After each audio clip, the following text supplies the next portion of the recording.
Hello friends, welcome to YouTube channel education Niketan. आज के हम इस वीडियो में जुलाई 2024 के बिहार स्पेशल करंट अफेयर्स को कवर करेंगे।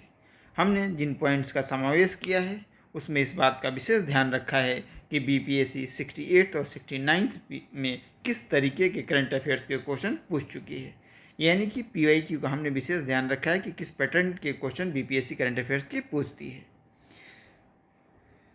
पहला है कि भी हाल ही में जो ब्रिटेन में आम चुनाव संपन्न हुए थे, जनरल इलेक्शन संपन्न हुए थे, उसमें बिहार के मूल के किस नेता ने चुनाव में जीत दर्ज किया है। तो उनका नाम है कनिष्क नारायण। इनका संबंध बिहार के मुजफ्फरपुर जिले से है।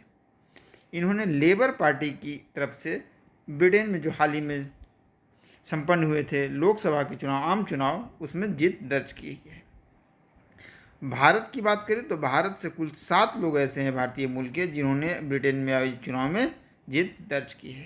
तो इस फैक्ट को आप याद रखेंगे। अगला है कि बिहार के किस फेमस डॉक्टर को एशिया बुक ऑफ रिकॉर्ड, जो कि दुबई में आयोजित हुआ था,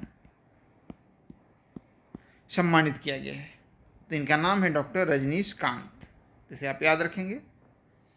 हाल ही में बिहार का पहला खेल अकादमी कहाँ स्थापित किया गया है।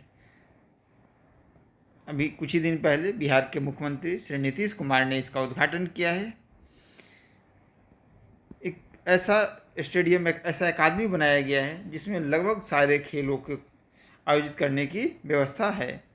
और यह स्थान कहाँ पे है? राजगीर, नालंदा। तो इससे रिलेटेड आप और भी विस्तृत फैक्ट गूगल कर पढ़ लेंगे, क्योंकि यहाँ से प्रश्न बनने की पूरी संभावना है। डेट भी एक बार देख लीजिएगा, किस डेट को इसका इनॉग्रेशन नीतीश कुमार ने किया था, क्योंकि बिहार में आप जब ट्रैक रिकॉर्ड देखेंगे तो कभी कभी डेट पूछ लिया जाता है कि बिहार ने नल जल योजना किस जिले से और किस तिथि को शुरुआत की थी। आईटी सेक्टर की दिग्गज कंपनी एचसीएल टेक ने बिहार के किस शहर में अपना पहला इंफ्रास्ट्रक्चर डिलीवरी स्टेशन शुरू किया है। तो बिहार की राजधानी पटना में इसकी शुरुआत की गई है। इस चीज़ को आप याद रखेंगे। हाल ही में राज्य कैबिनेट ने कितने जिलों में नए औद्योगिक क्षेत्र, इंडस्ट्रियल एरियाज बनाने का निर्णय लिया है या घोषणा की है।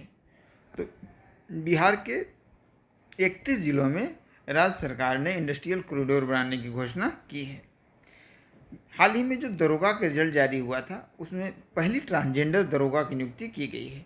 तो प्रश्न बनता है कि बिहार एवं भारत की पहली ट्रांसजेंडर दरोगा बनने वाली जो व्यक्ति है उसका नाम क्या है। तो मानवी मधु कश्यप पहली ट्रांसजेंडर सब इंस्पेक्टर बनी है। हिंदी माध्यम से मेडिकल की पढ़ाई शुरू करने वाला देश का दूसरा राज्य कौन बना है। तो देश का दूसरा राज्य बना है बिहार। तो ऑब्वियस सी बात है कि आपको जानना चाहिए कि ऐसा पहला राज्य कौन है जिसने हिंदी माध्यम से मेडिकल की पढ़ाई शुरू की थी। तो वह राज्य था मध्य प्रदेश। खेलो इंडिया जो स्कीम है गवर्नमेंट ऑफ इंडिया की, उसके तहत बिहार के किस जिले में इंटरनेशनल फुटबॉल स्टेडियम बनाने का निर्णय लिया गया है। तो इंटरनेशनल फुटबॉल स्टेडियम बिहार के भागलपुर में बनाने का निर्णय लिया गया है। कोरिया पर्यटन संगठन ने बिहार के किस व्यक्ति को वर्ष 2024 के लिए मानद राजदूत नियुक्त किया है।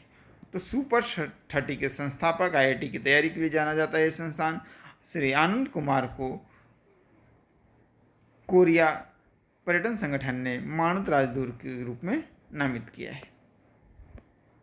अगला है कि बिहार विधान परिषद के अभी कुछ ही दिन पहले उपसभापति की नियुक्ति की गई है और राम बच्चन राय को उपसभापति बनाया गया है। तो यहीं पे 2-4 फैक्ट्स मैं आपको बिहार विधानसभा के और विधान परिषद के बारे में बता देता हूँ कि विधान परिषद की जो सीटें हैं वो 75 है बिहार में। अवधेश नारायण इसके सभापति हैं और उपसभापति नियुक्त किया गया है रामवचन राय को। विधानसभा की बात करें तो नए अध्यक्ष बनाए गए हैं नंद किशोर यादव, जो कि बीजेपी से हैं, और डिप्टी स्पीकर जो हैं वो महेश्वर हजारी हैं, वो जेडीयू से। सदन के नेता हैं नीतीश कुमार और उप नेता हैं विजय सिन्हा जी। तो इन फैक्ट्स को आप याद रखेंगे। विधानसभा की सीटें हैं 243 और विधान परिषद की सीटें हैं 75। लोकसभा की बिहार में सीटें हैं 40 और राज्यसभा की बिहार से सीटें हैं 16। अगला है 20 जुलाई को खनिज अन्वेषण हैकाथन आयोजित किया गया था हैदराबाद में। तेलंगाना और आंध्रा की संयुक्त राजधानी हैदराबाद में आयोजित किया गया था। इम्पोर्टेंट क्यों हो जाता है? क्योंकि इसमें बिहार को पहली बार खनिज अन्वेषण हैकाथन में शामिल किया गया और इसमें बिहार के 3 ब्लॉक को भी चुना गया है, जिसमें 8 ब्लॉक टोटल चुने गए। उसमें बिहार से 3 ब्लॉक हैं, जिसमें 2 ब्लॉक जो है ग्लोकोनाइट का है और 1 ब्लॉक जो है निकेल का है। तो इस चीज़ को आप याद रखेंगे, क्योंकि आप देखेंगे कोई खनिजों से संबंध में एक प्रश्न करंट अफेयर से पूछने का एक ट्रैक रिकॉर्ड रहा है बिहार में। बिहार की तीसरी केंद्रीय विश्वविद्यालय कहाँ प्रस्तावित है? तो पहला केंद्रीय विश्वविद्यालय गया में, दूसरा मोतीहारी में और तीसरा जो केंद्रीय विश्वविद्यालय है वो भागलपुर में प्रस्तावित किया गया है। बिहार फिल्म प्रोत्साहन नीति 2024 जारी की गई है। इसके जो की पॉइंट्स हैं वो आपको पता होना चाहिए, क्योंकि कभी कभी क्या होता है कि 1, 2, 3 स्टेटमेंट देकर आपसे प्रश्न पूछ लिया जाता है। तो इसमें जो फिल्म निर्माण और इंफ्रास्ट्रक्चर डेवलपमेंट के क्षेत्र में लोग कार्य करेंगे उनको 25% तक की सब्सिडी राज्य सरकार द्वारा प्रदान की जाएगी।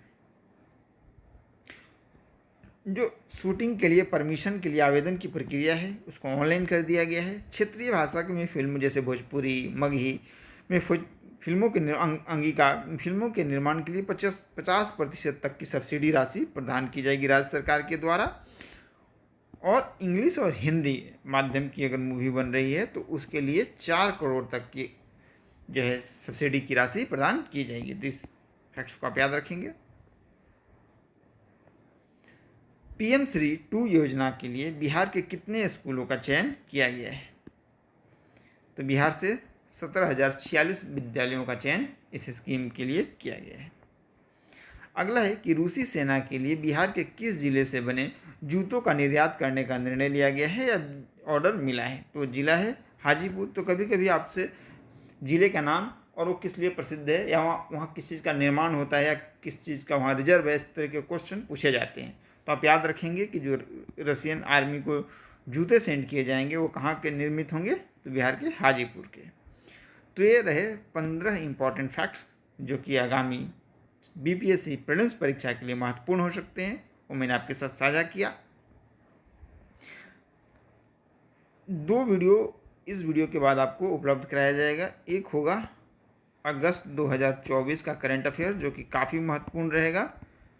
तो अगर आप इस तरीके की वीडियोज देखना चाहते हैं तो चैनल को सब्सक्राइब कर लें। साथ ही में एक वीडियो आएगा कि बिहार स्पेशल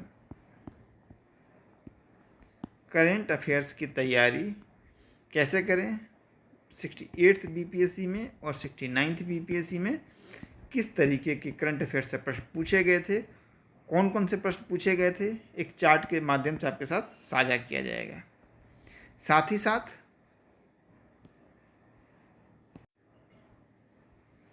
एजुकेशन निकेतन के प्लेटफॉर्म पर डेली आंसर राइटिंग प्रोग्राम भी चल रहा है जो कि 60 डेज प्रोग्राम है, जिसकी शुरुआत 5 सितंबर से हो चुकी है। ये प्रोग्राम हिंदी और इंग्लिश दोनों ही माध्यम में उपलब्ध है।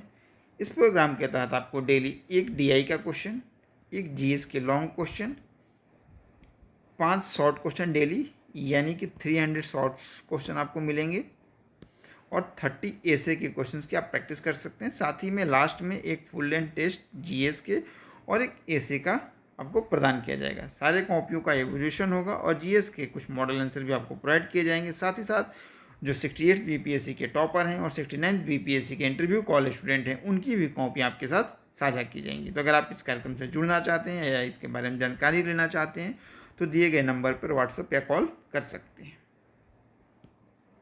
ये जो पूरा कार्यक्रम है आंसर राइटिंग का वो टेलीग्राम के प्लेटफॉर्म पर चलता है, जिसमें आपको डेली सुबह में एक लॉन्ग क्वेश्चन और साथ ही साथ 5 शॉर्ट क्वेश्चन दिए जाते हैं। जैसे आज के जो शॉर्ट क्वेश्चन, आज का टॉपिक था election commission, politics in Bihar और आरपी एक्ट। तो आप प्रश्न देख सकते हैं कि बिहार की राजनीति में महिला मतदाताओं के महत्व पर चर्चा कीजिए। जातीय जनगणना बिहार की चुनावी राजनीति को किस प्रकार प्रभावित करने वाली है, चर्चा कीजिए। जनप्रतिनिधित्व अधिनियम 1951 के तहत किस आधार पर जनप्रतिनिधि को अयोग्य ठहराया जा सकता है, ऐसे व्यक्ति को उसकी निहरता के विरुद्ध उपलब्ध उपचारों का भी उल्लेख कीजिए। भारत में लोकतांत्रिक प्रक्रिया को आकार देने में चुनावी फंडिंग की भूमिका पर चर्चा कीजिए।